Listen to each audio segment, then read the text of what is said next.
we ran out of the mole that my daughter can eat, and so I'm going to make some again. So I'm going to show you guys how I make it. Everybody has their own way. Sometimes my mother-in-law says you can add tomato, you can add tomatillo. Some people add chicken broth instead. It just all depends on how you like it. So I boiled 2 tomatoes. You can see what it looks like. So this is like the consistency right here that I wanted.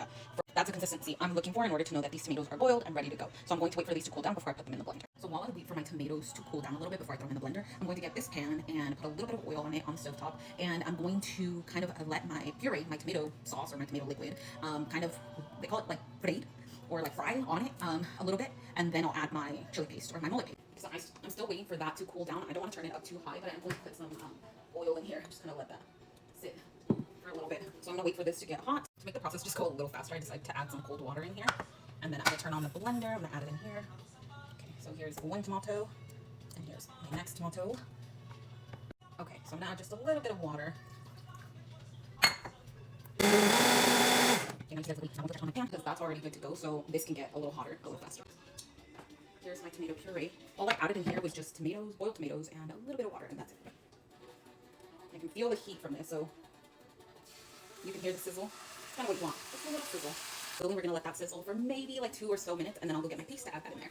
Okay, so it's hit about that 2-minute mark, so now I'm going to get my paste to add. One right here, I'm going to scoop in. I'm going to start off with about this much. Actually, maybe I'll do just a bit more, maybe about this much.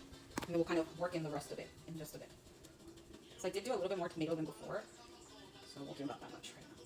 And we'll just kind of let this come to combine in here. And again, I do this because my youngest daughter can't. She loves mole, but she can't really eat it when it's a paste like that because it's so spicy. So obviously I want her to enjoy some too, because grandma makes it for everybody. I'm going to turn down the heat just a little bit because it is a little too hot in there. Just going to add a little bit more. See, we're almost all done with the first batch that I opened. Good to go. What I did end up doing is adding a little bit of chicken bouillon because once I mixed it in here, it lost a little bit of the saltiness because of the tomato. So I did end up adding a little bit of chicken bouillon. And here you go, guys. That is how I mix in my mole.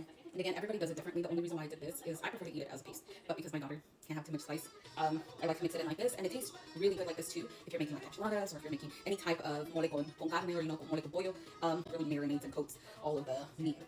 But some of my favorite recipes are mole con pollo, making it into enchiladas, huevo con mole, and like a torta, lots of queso fresco or queso seco.